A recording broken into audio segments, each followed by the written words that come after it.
李晏殊。顾太太，你何必这么生气呢？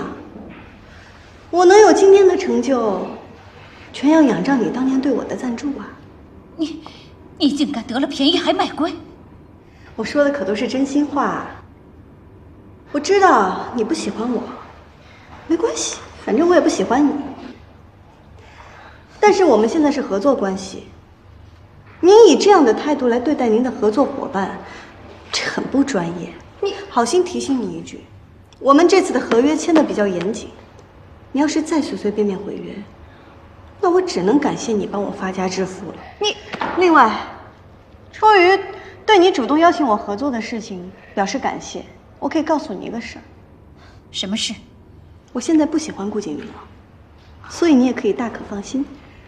没错，你根本不是喜欢她，你喜欢的只是盛虹女主人这个头衔，看中了她的家世背景。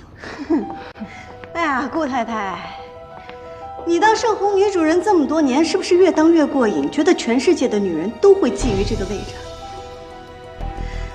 萝卜青菜各有所爱，在你眼里是宝座，可能在别人眼里根本就不算什么。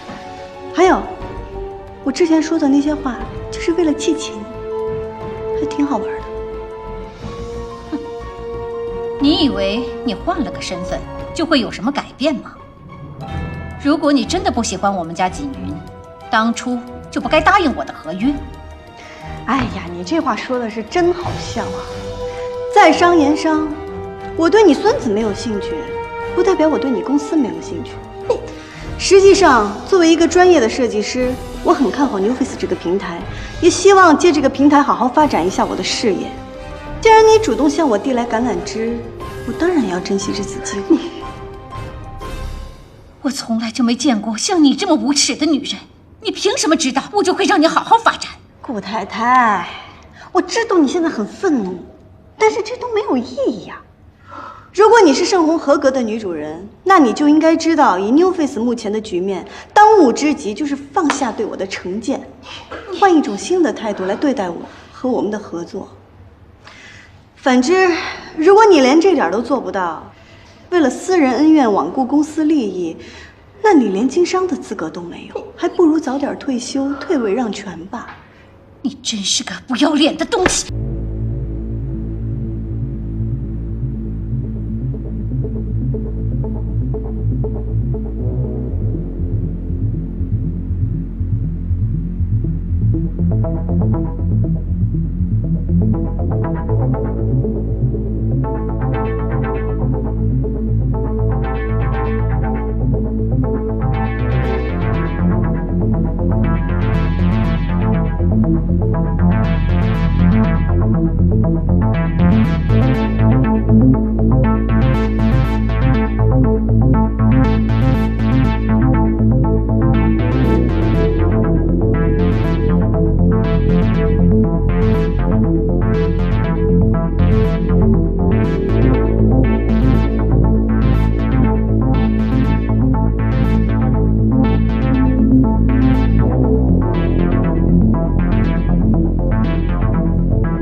真的？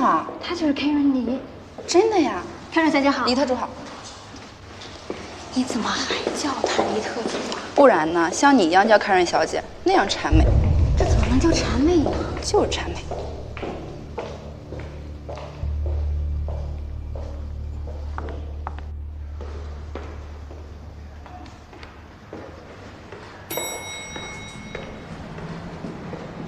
海小姐，这么巧，我正准备去邀请你确定一下发布会的方案。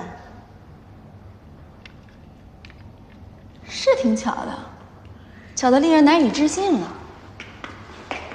不错啊，摇身一变变成了Karen李了。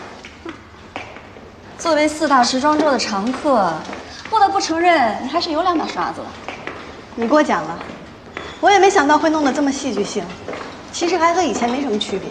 是没什么区别，我跟以前一样，依然瞧不起你。这样啊，海小姐看来对我的成见很深啊。那是因为你的心机太重了，藏得挺深啊，小姑娘。告诉你，我平生最瞧不起的，就是你这种女人，一边吊着顾景云，一边还在勾引顾承泽。纽约回来的新锐设计师又怎么样？狗改不了吃屎。所以呢，我的发布会就不劳你费心了，还是由顾承泽来负责。你等等，不负责你的发布会倒也没有什么，就怕到时候销量数据不好看，那就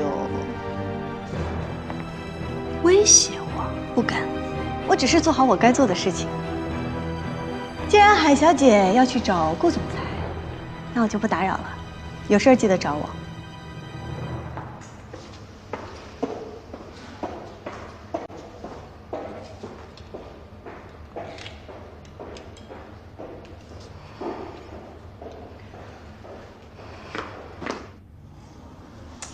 总裁最近实在是太奇怪了，感觉好像完全变了一个。他不就是在烦黎特助的事吗？黎特助现在回来了，他的心情也该好了吧？我看未必。总裁这个状况，我以前从来没有见过。黎特助这事儿也是罕见，突然杀了个回马枪，竟然把董事长都摆了一道。我估计董事长现在已经气得快中风了。那是，他跟董事长斗争的经验可不是1天2天喽。又有什么八卦？说来听一下呗。没有，我就是随口一说。哟，凭我俩的交情，你还有什么可隐瞒的？凭我俩的交情，有些话不该说，我还是不能说。行吧，你不说拉倒。我可是听了一整天的八卦，说的可难听了。谁呀？黎特助吗？除了他还能有谁？不是吧？他这不是挺励志的屌丝逆袭吗？切，这种剧情电视上看看也就算了，这样发生在自己身边，没有人会真的开心。有人逆袭成功，就意味着有人失败，大家今后只会对他小心防范。现在人人都在说他心机深、手腕狠，是潜伏在办公室的伪装者，正担心哪天被他算计呢。你们这些女人心思真是够复杂的。